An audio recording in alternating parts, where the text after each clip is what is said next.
Shalom, salam sejahtera dalam kasih Tuhan Yesus Kristus.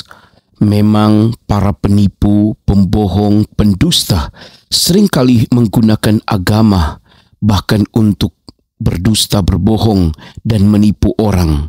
Saudara-saudara, hal ini terjadi di Bali, di sebuah gereja di mana ada seorang yang non-Kristen ingin masuk Kristen dan kemudian dia mau dibaptis, diminta dana sebesar 3 juta rupiah. Saudara-saudara, ini adalah sebuah kebohongan dan sebuah penipuan yang dilakukan oleh oknum-oknum tersebut.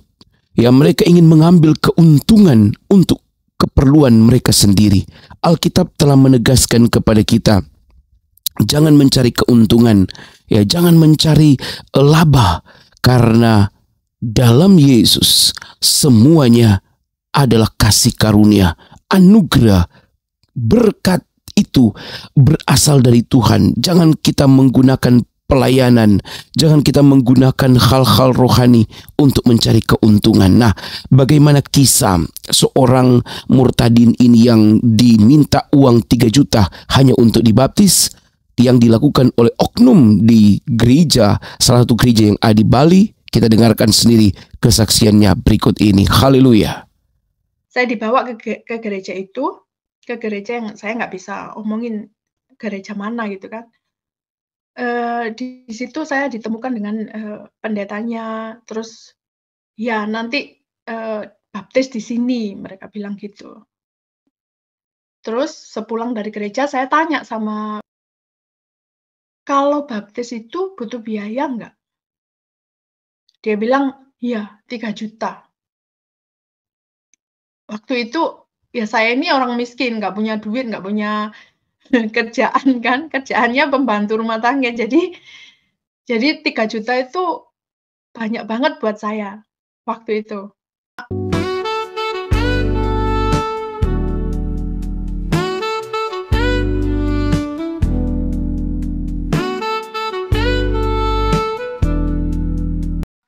Ya ke masjid, maaf saya dari agama seberang sebelum saya percaya Tuhan, ya ke masjid, ya ngaji, ya biasa ya sembahyang, tapi semua itu nggak nggak bisa merubah hidup saya. Terus tapi saya tetap berjalan, karena apa? Saya melihat di depan itu ada cahaya, ada pengharapan di depan saya itu, jauh, tapi saya harus berjalan ke cahaya itu. Nah, di situ saya berjalan, dengan ketakutan itu saya tetap berjalan. Saya sampai ke cahaya itu, saya lihat sebuah rumah kecil, saya ada di luarnya melihat ke dalam, yang saya lihat itu lilin kecil di atas meja. Nah, dari hati saya tanya, siapakah yang memiliki rumah kecil ini? Saya lihat cuma ada lilin. Siapa? Jadi terang.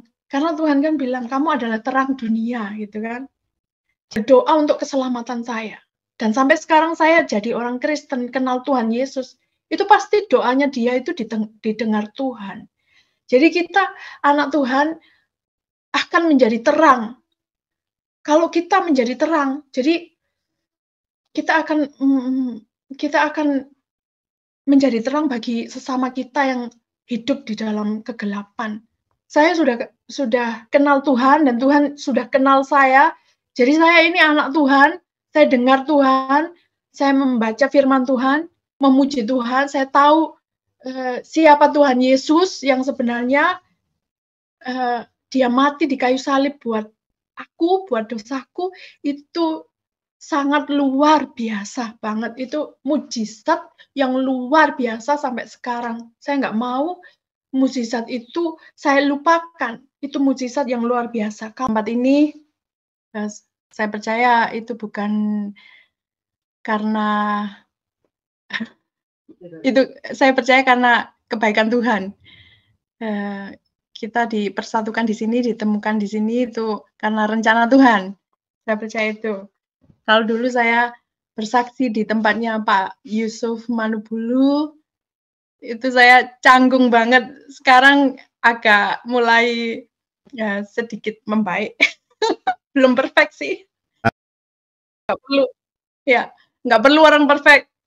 Saya ingin bersaksi untuk kebaikan Tuhan, bukan kebaikan saya, tapi bagaimana Tuhan itu mengubah hidup saya yang dari hidup dari belenggu dosa dan dibebaskan, dan sekarang sudah merdeka jadi anak Tuhan dan juga bekerja untuk Tuhan, bukan sebagai pendeta atau penginjil, belum, tapi saya akan terus bersaksi untuk kebaikan Tuhan. Seterusnya itu terserah Tuhan. Saya cuma berserah, Tuhan, ini aku, pakai aku,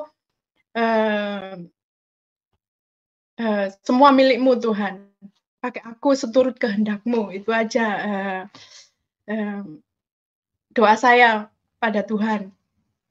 Dan saya percaya bahwa Tuhan punya cara, Tuhan punya jalan yang baik untuk hidup saya dan orang-orang sekeliling saya. Saya ingin menjadi berkat untuk sesama.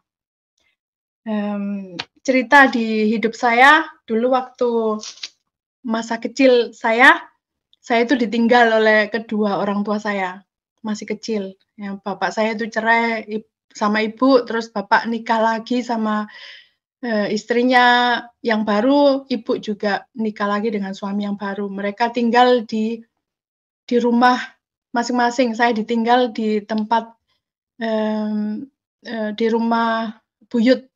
Saya hidup dengan buyut saya. Jadi waktu kecil itu saya merasa sangat kecewa banget ngelihat teman-teman tetangga itu punya bapak, punya ibu gitu ya, lengkap.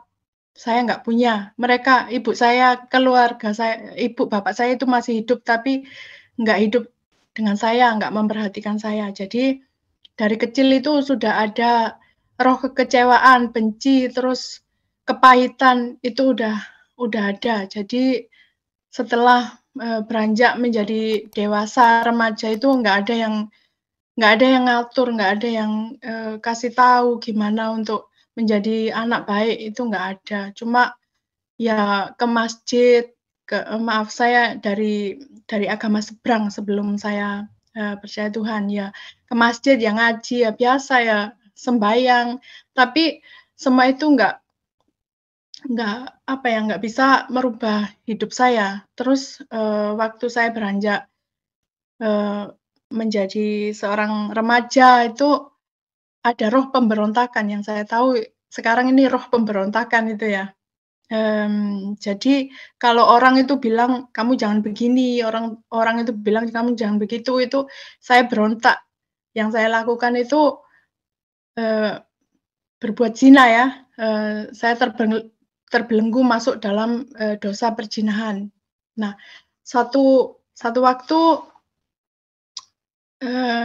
saya punya pacar tuh, pacar aku itu datang ke tempat aku, terus kami di dalam rumah itu ya melakukan sesuatu yang nggak senonoh gitu ya. Kalau saya ingat-ingat lagi itu, oh luar biasa kayak malu gitu. Tapi puji Tuhan saya di dalam Tuhan nggak ada rasa malu lagi karena Tuhan itu baik. Tuhan itu nggak ngelihat bagaimana siapa saya sebelumnya, tapi Tuhan itu selalu melihat bagaimana saya sekarang. Kalau manusia itu melihat kamu dulu itu seperti itu, tapi Tuhan selalu lihat kamu sekarang ini yang dilihat, aku lihat kamu yang sekarang gitu ya. Kalau dulu waktu pacar aku itu datang ya, kami melakukan yang nggak baik gitu, terus orang-orang di kampung itu melihat di luar rumah gitu ya, kita itu digerebek, kalau orang Jawa bilang gerebek gitu. Jadi waktu itu saya nggak punya orang tua di rumah itu, cuma buyut yang udah tua itu, pikun gitu kan, cuma saya sendirian. Jadi waktu ada permasalahan seperti itu, saya nggak ada yang membela, nggak ada pembela saya itu nggak ada, orang tua nggak ada. Jadi semua orang kampung itu datang dengan muka yang marah, sinis, sadis, ngatain yang nggak karu-karuan. Kamu itu, kalau mau melacur itu sebaiknya pergi dari kampung, melacur di luar, jangan di kampung, seperti itu. Terus yang mereka bilang itu ya, "Kalian ini harus menikah, kan kami masih muda ya, kami nggak bisa langsung ayo menikah," gitu, enggak. Jadi nggak ada ini ya, ng nggak ada, persepakatan untuk menikah. Langsung orang kampung itu gini, "Kalau enggak ya kamu harus, ini, beli batu," gitu, "harus bikin jalan di kampung, harus memperbaiki jalan." Saya nggak tahu kenapa kayak gitu, mungkin sudah tradisi orang kampung kayak gitu. Eee, Setelah itu hancur banget hati saya. Saya itu malu banget untuk hidup di kampung itu. Saya keluar dari kampung itu minggat gitu, kalau orang Jawa bilang itu minggat gitu ya. Setelah itu minggat itu perginya itu ya sama orang-orang yang nggak karu-karuan. Jadi ya hidupnya tambah nggak karu-karuan. Akhirnya, eee, minum, merokok, ya kayak gitu. Itu suatu hal yang kayak, apa ya, pelampiasan gitu ya. Tapi itu semua nggak bisa menjadi, apa, mengubah untuk menjadi baik gitu, tambah nggak karu-karuan gitu kan. Akhirnya, eee, akhirnya saya pergi ke Singapura bekerja, sebagai pembantu rumah tangga di sana juga. Dan di Singapura itu, saya kerja dengan orang yang sangat-sangat gimana, kalau kejam kejam itu kan pasti dipukul gitu, saya nggak dipukul, cuma orangnya itu cerewet banget, terus suka marah gitu kan. "Kamu itu harus, kalau pagi-pagi itu harus bilang, good morning." Pokoknya, kalau ngomong bahasa Inggris itu harus ngomong yang baik gitu kan. Pokoknya seperti itu, harus bersih, rumah itu dibersihkan, kalau ada rambut satu jatuh di lantai, itu saya kena marah. Terus setiap, nyapu itu nggak boleh pakai vacuum cleaner, saya harus bersihkan dengan tangan dan juga nyuci pakai pakai dengkul itu, glesot gitu ya. Itu saya merasa, aduh hidupku kok parah banget gitu, nggak nggak baik banget. Dari kampung saya melarikan diri sampai ke Singapura kerja jadi pembantu itu kok berat banget, susah banget jadi orang miskin itu susah banget. Bener-bener nggak ada sukacita sama sekali, hidupku udah ditinggal orang tua, udah digerebek di kampung, pergi ke Singapura juga ketemu majikan yang, marah, yang suka ngolok-ngolok gini, nggak ada yang sekitar aku itu kok nggak ada orang yang baik ya, kayak gitu. Itu tahun 98 saya 98 ke Singapura itu. Satu hari di Singapura itu, ada tahun baru 98, terus majikanku sama aku sama keluarganya itu ke Orchard Road.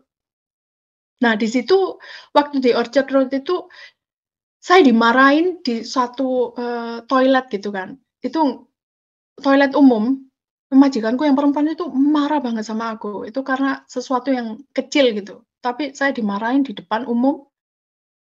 Di situ saya, ya Tuhan, tapi nggak kenal Tuhan Yesus itu. Kayak kayak ini di hati itu sampai gini, "Kok kayak gini?" Sedih banget, nggak bisa ngomong, nggak bisa apa, kayak, apa ya, kayak nggak bisa nafas gitu, sakit banget di leher itu, kayak mau mau nafas itu sakit banget. Terus ada satu orang perempuan itu cuci tangan di toilet itu. Nah, ini yang saya nggak cerita, yang saya ke Singapura terus ketemu di toilet seorang perempuan itu, saya nggak cerita di, videonya Pak Yusuf dulu ya, itu ketinggalan, lupa atau gimana. Terus perempuan ini tiba-tiba, menoleh ke belakang dan tanya sama saya, ngomong bahasa Inggris, "Are you Kristen? Kamu orang Kristen?" Kayak gitu. Padahal saya Muslim waktu itu. Dia sampai, sambil nyodorin tangannya gini ya, "Kamu orang Kristen?" Saya bilang, saya ngangguk aja karena apa, saya merasa bahwa orang sekitar aku itu nggak baik. Lah ini cuma orang satu ini yang baik. Yang tanya, "Apakah kamu orang Kristen?" Saya bilang, "Iya," padahal saya bohong. "Iya, saya Kristen." Eee, nah dia bilang, "Merry Christmas," gitu kan. Setelah saya dibilangin gitu, saya merasa bahwa, oh wow, ini ada satu orang yang baik banget padahal saya nggak kenal. Padahal orang itu nggak kenal saya juga, mau nyalamin saya, bilang, "Merry Christmas," wow, gitu ya. Ada perasaan yang luar biasa gitu. Meskipun majikan saya itu ada di samping saya, dia bilang, "Kamu itu bohong, kamu itu orang Muslim, kenapa kamu bilang Kristen?" Gitu. Saya nggak tahu, saya cuma bilang, ngangguk gitu, nggak ngerti apa-apa gitu kan. Setelah itu, waktu di Singapura itu, saya diberi mimpi oleh Tuhan gitu. Saya tahu itu mimpi dari Tuhan sekarang, kalau dulu saya nggak ngeh sama sekali, karena mimpi itu nggak pernah saya lupa, dari tahun 98 sampai sekarang itu saya ingat terus, tapi saya nggak ngerti artinya gitu ya. Itu saya berjalan di sebuah jembatan, jembatan yang rusak gitu ya. Di sekitar saya itu gelap banget, gelap. Terus angin kenceng, jembatan itu, kayak bergoyang ke kanan, ke kiri gitu. Tapi saya tetap berjalan di atas jembatan itu, dengan pegang talinya di jembatan gantung itu ya. Di bawah itu jurang, di sebelah ini gelap. Pokoknya secara manusia saya ini ketakutan, ketakutan. Tapi saya tetap berjalan, karena apa? Saya melihat di depan itu ada cahaya, ada pengharapan di depan saya itu, jauh, tapi saya harus berjalan ke cahaya itu. Nah, di situ saya berjalan, dengan ketakutan itu saya tetap berjalan. Saya sampai ke, cahaya itu, saya lihat sebuah rumah kecil, saya ada di luarnya melihat ke dalam, yang saya lihat itu lilin kecil di atas meja. Nah, dari hati saya tanya, "Siapakah yang memiliki rumah kecil ini? Saya lihat cuma ada lilin. Siapa?" Jadi saya terbangun, mimpi itu nggak bisa saya lupa sampai sekarang. Yang saya tahu hari ini bahwa, ya saya tahu rumah kecil itu mungkin, gereja atau persekutuan orang-orang percaya, terus yang lilin itu mungkin kita ya sebagai orang Kristen itu, sebagai terang, karena Tuhan kan bilang, "Kamu adalah terang dunia," gitu kan. Jadi kita sebagai orang orang percaya itu terang gitu, seperti orang yang di dalam toilet tadi, memberikan salam, kepada saya dan bilang Merry Christmas gitu ya. Pasti wanita itu yang saya nggak kenal, sampai sekarang saya nggak tahu siapa dia, atau kan malaikat atau siapa, saya nggak tahu. Pasti dia itu berdoa, berdoa untuk keselamatan saya. Dan sampai sekarang saya jadi orang Kristen, kenal Tuhan Yesus, itu pasti doanya dia itu didengar Tuhan. Jadi kita anak Tuhan akan menjadi terang. Kalau kita menjadi terang, jadi kita akan menjadi terang bagi sesama kita yang hidup di dalam kegelapan. Yang saya mau saksikan di sini, ketika saya sudah bermimpi melihat terang itu, tetapi saya nggak langsung bertobat, karena saya nggak tahu caranya bertobat itu gimana.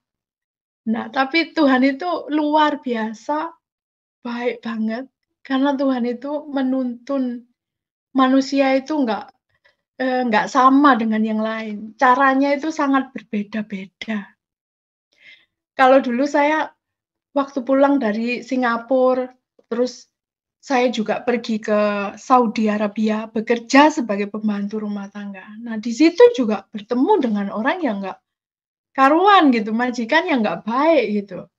Jadi dosa itu sudah melekat dalam kehidupan saya. Jadi kemanapun saya pergi itu dosa itu masih ada. Jadi ada kemauan untuk berbuat dosa, ada kemauan untuk melakukan sesuatu yang nggak senonoh, itu ada gitu. Jadi aku nggak bisa langsung bebas dari dosa, itu nggak bisa. Karena ada kutuk keturunan juga. Keluarga saya itu kutuk keturunannya itu kawin cerai. Dari atas itu kawin cerai. Jadi saya pun kalau saya nggak di dalam Tuhan, pasti hidup saya pun juga seperti itu. Tapi puji Tuhannya, saya sudah kenal Tuhan dan Tuhan sudah kenal saya. Jadi saya ini anak Tuhan, saya dengar Tuhan, saya membaca firman Tuhan, memuji Tuhan, saya tahu siapa Tuhan Yesus yang sebenarnya dia mati di kayu salib buat aku, buat dosaku, itu sangat luar biasa banget. Itu mujizat yang luar biasa sampai sekarang. Saya nggak mau mujizat itu saya lupakan. Itu mujizat yang luar biasa. Kalau tadi saya mimpi ketemu dengan cahaya, itu juga mujizat, tapi yang luar biasanya lagi mujizat Tuhan Yesus di kayu salib. Itu yang saya mau sampaikan kepada pemirsa di sini. Dan juga waktu ini cerita lagi waktu saya mau menikah dengan suami saya yang di Norway sini. Nah, suami saya ini bukan Kristen yang gimana ya, dia Kristen sejak lahir, tapi nggak ke gereja, nggak baca Alkitab, kayak gitu. Dia tahu Tuhan, tapi nggak kenal Tuhan, itu lain. Terus satu saat itu dia itu berdoa gitu sama Tuhan. Tiba-tiba dalam hatinya itu merasa kayak sendiri, kayak ensem, kayak sedih banget gitu. Langsung dia itu berdoa, "Tuhan, kasih aku jodoh," gitu. "Biar aku nggak sendiri." Langsung dia nangis. Beberapa bulan kemudian saya datang ke Norway. Tapi saya itu masih Muslim ya. Saya belum Kristen waktu itu. Ketika kami mau menikah, itu suami saya itu nggak mau masuk Islam. Karena di Indonesia kalau kita mau menikah itu harus satu agama. Sedangkan saya Muslim dan suami Kristen. Jadi kami harus ada satu agama, Muslim atau Kristen. Saya tanya sama suami, "Mau nggak kamu masuk Islam?" Dia bilang, "Janganlah," nggak mau dia. Nggak banyak alasannya sih. Saya nggak mau ngomong di sini. Terus, kalau masuk Kristen itu kan nggak banyak ini ya, nggak banyak apa yang harus dilakukan gitu, cuma baptis aja sama paper gitu aja. Suami bilang, "Ya kamu masuk Kristen tapi paper aja ya," gitu, "nggak apa-apa," karena dia masih menghormati agama lain gitu ya. Langsung, "Ya udah nggak apa-apa," aku bilang gitu. Langsung waktu saya pulang ke Indonesia untuk membuat surat pernikahan, suami saya itu di Norway sini, saya harus ke Bali untuk ngurus segala macam ya. Terus di Bali itu saya nggak kenal siapa-siapa, saya sendirian. Ada temannya kakak saya di Bali yang orang tukang rias atau salon gitu ya. Itu aja, tapi saya nggak kenal sendiri, cuma kakak saya itu yang bilangin saya ke sana gitu, ngomong sama dia. Suami saya yang di Norway itu sudah menghubungi kayak wedding organizer, terus untuk pernikahan, untuk baptis, kayak gitu. Langsung saya bertemu dengan wedding organizer itu di Bali. Saya juga nggak kenal sebelumnya, kenalnya ya di Bali itu. Waktu itu saya udah ke gereja, yang dibawa dengan, wedding organizer tadi, saya dibawa ke gereja itu, ke gereja yang saya nggak bisa omongin gereja mana gitu kan. Di situ saya ditemukan dengan, pendetanya, terus, "Ya nanti, baptis di sini," mereka bilang gitu. Terus sepulang dari gereja saya tanya sama wedding organizer ini, "Kalau baptis itu butuh biaya nggak?" Dia bilang, "Iya, 3 juta." Waktu itu, ya saya ini orang miskin, nggak punya duit, nggak punya kerjaan kan, kerjaannya pembantu rumah tangga. Jadi 3 juta itu banyak banget buat saya, waktu itu. Saya bilang, "Saya ini udah ngorbanin agama loh, mau pindah ke agama lain itu, saya ini sudah korban." Maksudnya berat gitu ya, kok saya suruh bayar. Tapi bukan pendetanya yang minta bayar ini, wedding organizer ya. Saya mikir-mikir, "Ah, nggak mau." Saya, besok hari Minggu itu saya udah janjian mau ke gereja yang wedding organizer ini kasih kan, tapi saya nggak mau ke sana. Langsung saya pergi ke rumah teman kakakku yang di Bali, yang orang salon gitu kan. Salonnya itu belum buka pagi-pagi, jam 10, 9 gitu, saya duduk di teras rumah, teras, salon tempat teman kakakku. Di situ saya lihat ada ulat gede banget, ulat bulu, gede banget. Itu jalan di depan kaki saya. Saya itu sampai jerit ketakutan gitu, jijik gitu ya. Karena apa? Saya tuh jijik banget sama ulat, sama cacing itu jijik banget, takut gitu. Terus ada, seorang laki-laki itu, "Waduh, kenapa?" katanya, "Kok sampai jerit segitu?" Saya bilang, "Pak, tolong itu ada ulat bulu itu dimatiin Pak, tolong." Itu jijik banget. Nah, bapak ini yo pakai tongkat, dia ambil, ulat itu, dia taruh di dahan gitu ya.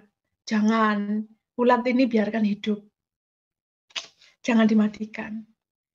Lalu bapak ini tanya, "Lah mau ke mana? Kok pagi-pagi sudah cantik?" "Saya mau ke gereja." Saya nggak tahu kenapa saya itu langsung ngomong gitu masalah saya, padahal saya nggak kenal sama orang ini. Langsung dia bilang, "Mau ke mana?" gitu. "Saya Pak mau ke gereja." Lah saya mau baptis, tapi bukan hari itu ya. Saya mau ke gereja, tapi saya mau dibaptis di gereja itu. Tapi saya harus bayar Pak, 3 juta. Terus bapak itu ngomong gini, "Saya punya teman, pendeta orang Medan. Dia juga punya gereja. Mau nggak saya kenalkan di gereja teman saya?" Tapi nggak bayar Pak ya, nomor satu nggak bayar. Terus bapak ini bilang, nggak bayar. Ayo ikut." Langsung diajak bapak ini ke gereja yang bapak ini tahu gitu ya. Nah, di situ semua saya merasa kayak welcome gitu ya. Ngelihat orang baru itu, mereka bilang gini, "Selamat hari Minggu, puji Tuhan, Tuhan berkati." Itu sesuatu yang, asing eee, di telinga saya karena di agama lain itu nggak ada yang selamat hari Minggu, puji Tuhan, Tuhan memberkati, itu nggak ada sama sekali. Terus saya dikenalkan dengan pendeta, Bapak Agustinus Sihaan. Itu saya dikenalkan, terus saya bilang, "Pak, saya mau baptis karena saya mau menikah. Saya mau urus surat-surat menikah." Terus Pak Agus ini bilang, "Ya kalau mau menikah, kalau mau baptis, Ibu harus belajar dulu tentang Tuhan Yesus.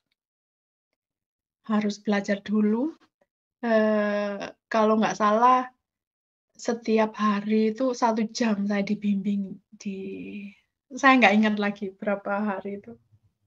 Iya. Terus, setelah saya belajar tentang Tuhan Yesus itu, yang pertanyaan saya itu, kenapa ada Tuhan 3 gitu? Ada Tuhan Yesus, ada Roh Kudus, ada Bapa. Itu yang saya nggak ngerti sama sekali. Karena di dalam Muslim itu nggak ada yang kayak gitu. Ada 3 Allah, maksudnya Allah Roh Kudus, Allah Bapa, Allah Anak, itu nggak ngerti sama sekali. Jadi nggak ngertinya saya itu, saya telepon ke Norway. Suami saya, yang bakal suami saya itu di Norway, saya telepon. Siapa ini Allah Bapa, Allah Anak, Allah Roh Kudus, ini siapa? Saya itu nggak ngerti sama sekali. Yang suami saya itu gelagapan juga, karena semenjak kecil pun dia orang Kristen tapi nggak bisa jelasin juga. Akhirnya suamiku yang di Norway ini, dia cari teman Kristen untuk pergi ke gereja dan belajar juga. Uniknya Tuhan Yesus itu luar biasa banget. Terus, waktu di Bali, saya selalu telepon terus, tanya, tentang Alkitab itu sama suami saya. Jadi akhirnya dia belajar juga di gereja di Norway. Kami saling kontak lewat telepon. Jadi di situ kami disatukan Tuhan untuk menjadi orang percaya itu jalannya unik banget. Dari saya yang orang Muslim nggak percaya, sampai suami saya yang orang lahir Kristen tapi belum kenal Tuhan, tahu Tuhan tapi nggak kenal Tuhan, akhirnya sekarang ini disatukan menjadi orang yang benar-benar percaya, anak Tuhan yang melakukan, apa ya, sesuatu untuk Tuhan gitu ya. Jadi saya ini sukacita banget, bangga banget punya Tuhan Yesus. Luar biasa Tuhan Yesus itu Tuhan yang hidup, benar-benar Tuhan hidup, Tuhan yang memberikan, apa ya, damai sejahtera. Orang Kristen yang maksudnya, kalau kita udah menjadi Kristen itu berarti kita itu udah nggak punya masalah, enggak. Kita tetap punya masalah, tapi kalau kita berjalan bersama Tuhan, masalah kita itu mungkin satu hari itu kayaknya berat gitu ya, tapi Tuhan itu selalu memberikan jalan keluar, solusi itu tetap ada. Terus yang, puji Tuhan lagi, saya diberi anak yang luar biasa. Luar biasa, kedua-duanya itu luar biasa, anak-anak yang sungguh luar biasa. Saya bersukacita karena Tuhan Yesus itu nggak habis-habisnya memberi berkat, bukan hanya berkat yang saja yang kami harus syukuri, tapi memang, pekerjaan Tuhan di kayu salib itu yang benar-benar saya syukuri.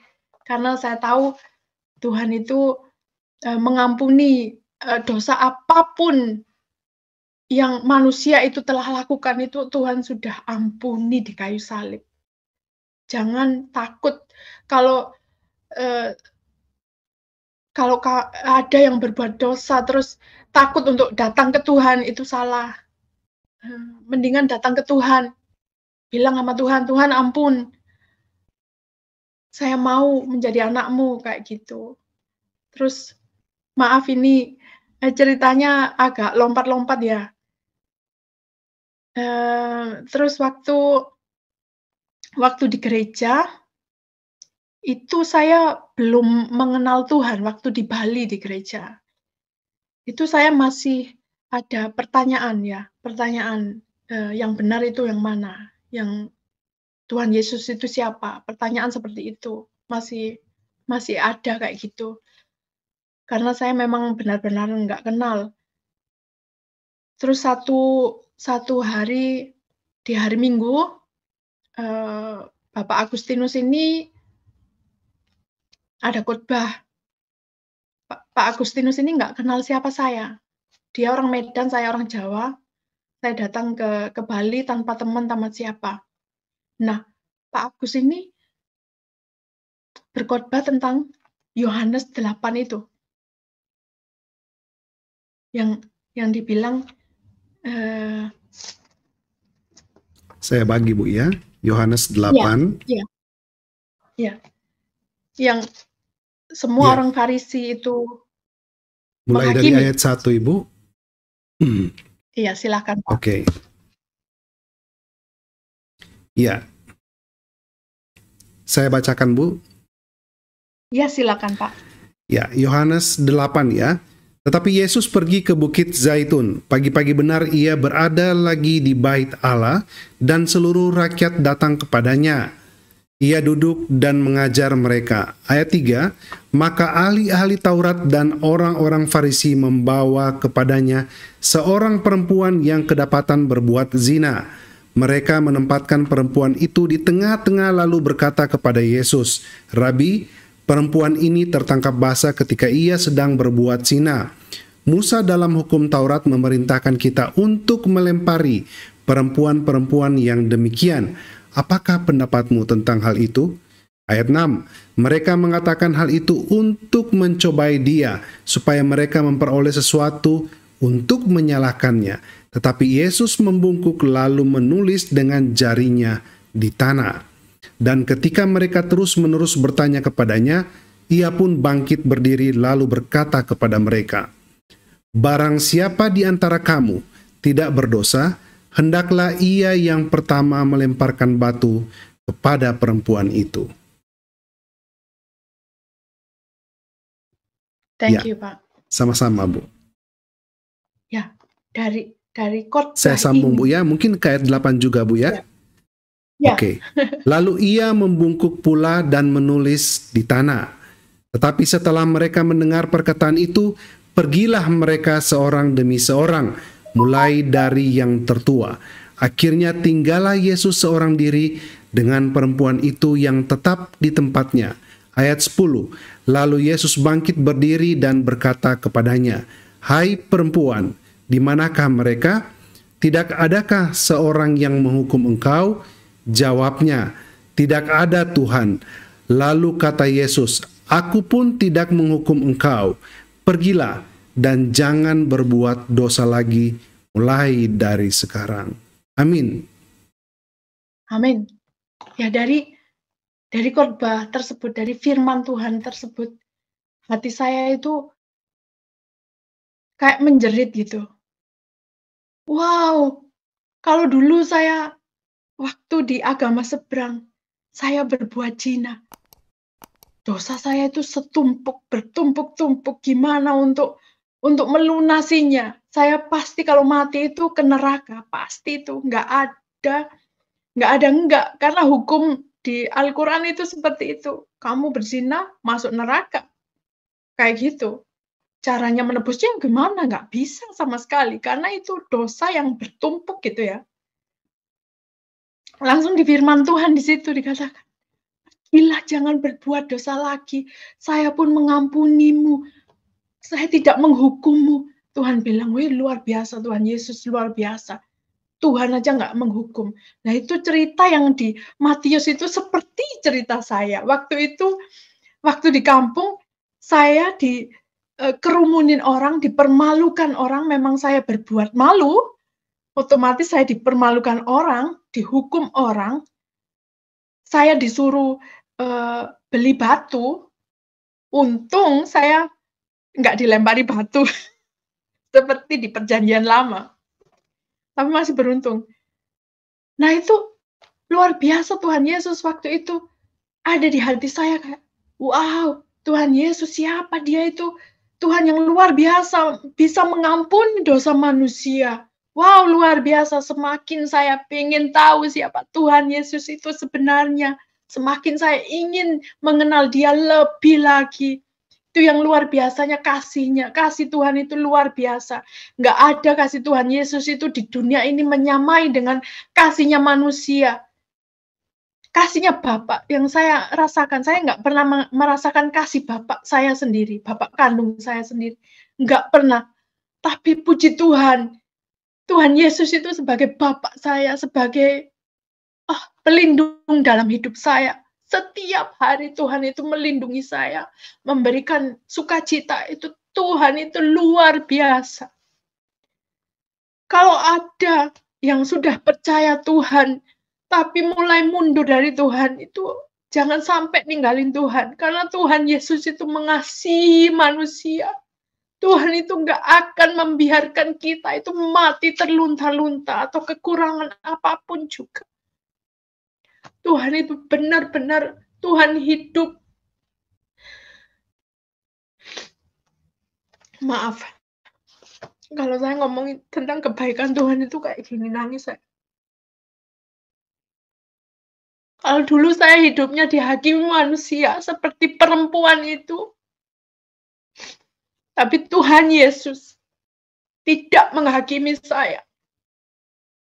Tuhan Yesus itu mengubah kutuk menjadi berkat. Itu benar kalau saya dengar di khotbah-khotbah itu selalu begitu ya. Tuhan Yesus itu selalu mengubah kutuk menjadi berkat. Itu benar banget. Saya yang hidupnya dibelenggu oleh dosa. Hidupnya di dalam kutuk. Tapi Tuhan mengubah hidup saya menjadi berkat. Tapi Tuhan memberkati hidup saya, memberkati keluarga saya, memberikan yang terbaik dalam hidup saya. Bukan saya terlepas dari masalah, enggak. Ada masalah, tapi Tuhan itu selalu memberi kekuatan. Roh Kudusnya itu selalu memberikan jalan keluar. Itu pasti ada. Saya berharap bahwa sampai sekarang saya bersaksi seperti ini di channelnya Pak Frankie. Dan nanti hidup saya pun akan tetap bersaksi untuk Tuhan dan tetap percaya. Doa saya itu, Tuhan, beri aku hati seperti hatimu, Tuhan. Yang kalau disakitin orang, itu nggak sakit. Itu aja yang saya minta. Saya nggak minta yang lain-lain. Soal berkat atau apa itu Tuhan pasti kasih, saya percaya. Saya nggak akan kelaparan, saya nggak akan meminta-minta kelaparan, enggak. Kalaupun saya mati, saya akan bertemu Tuhan Yesus. Saya percaya Tuhan itu memberikan yang terbaik untuk anak-anaknya yang percaya ya. Saya percaya Tuhan itu selalu memberikan yang terbaik untuk anak-anaknya. Saya nggak percaya bahwa Tuhan membiarkan orang-orang percaya itu mati nggak terurus gitu ya. Dan saya ingin kesaksian saya ini menjadi berkat untuk sesama bagi mereka yang mungkin sudah ragu akan kuasa Tuhan, kekuatan Tuhan, ragu akan kebaikan Tuhan. Saya akan bersaksi ini, kesaksianku ini semoga banyak orang yang mau kembali kepada Tuhan. Karena Tuhan itu memang benar-benar Tuhan yang baik, luar biasa, dahsyat.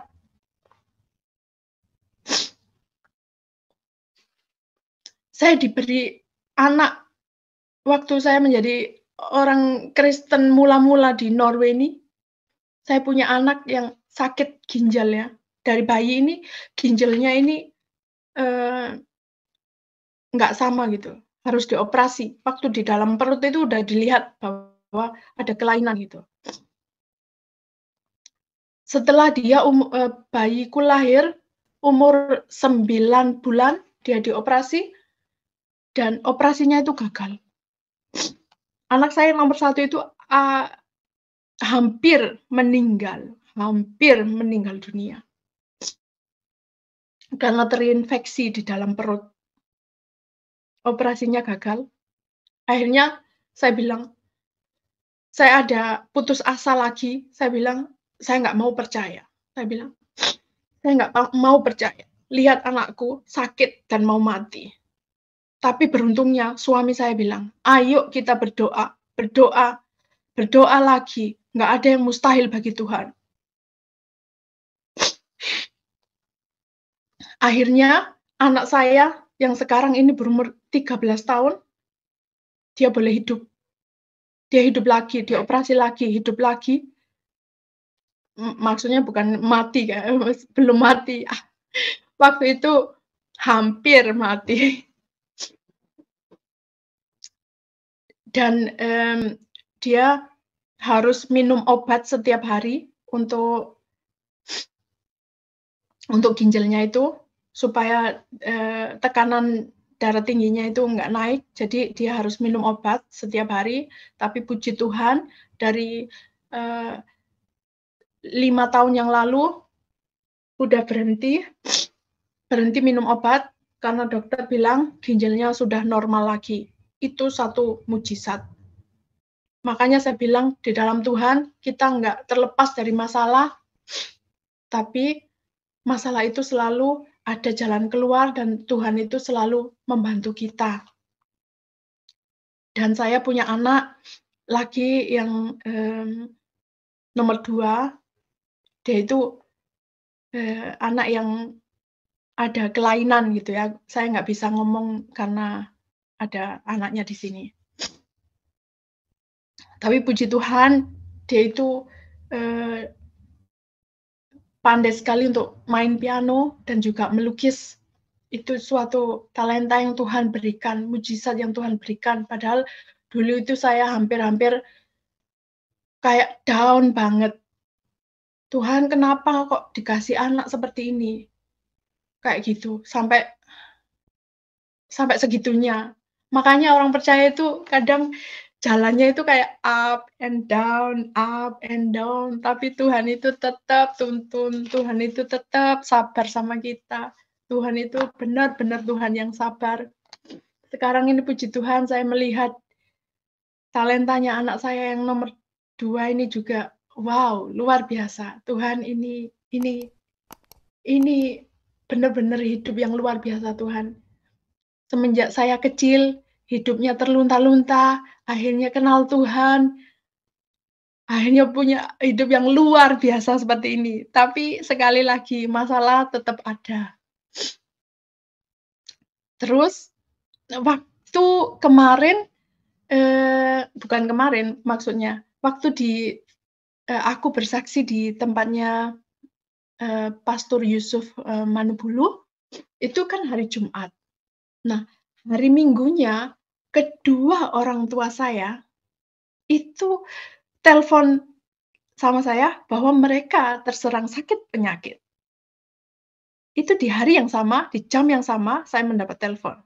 Ibu saya kena usus buntu dan itu harus dioperasi, sedangkan bapak saya kena depresi.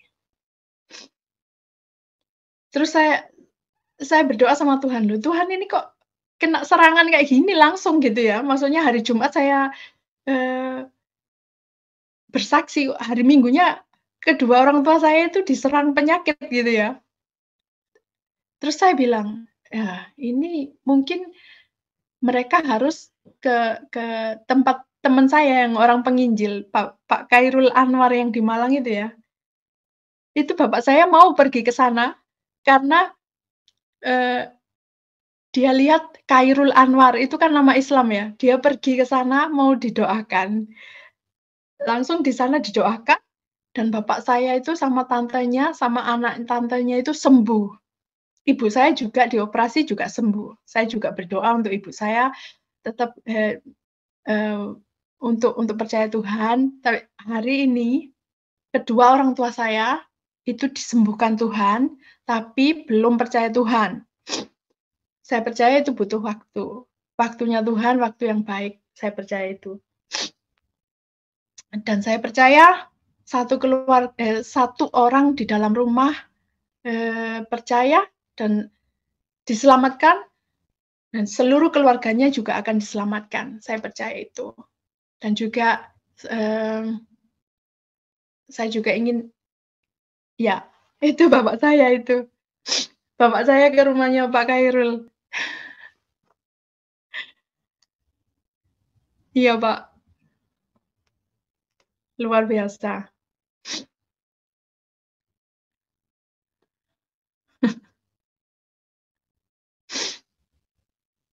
Itu tante saya dan anaknya.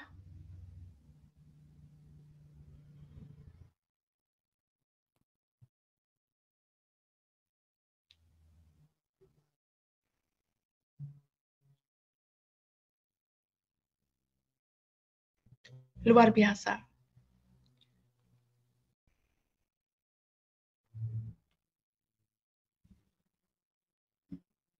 Ya, silakan dilanjutkan, Bu. Iya, itu luar biasa banget. Saya percaya Tuhan itu bekerja dengan caranya. Saya nggak tahu kapan keluarga saya akan diselamatkan, tapi saya percaya bahwa mereka akan diselamatkan juga.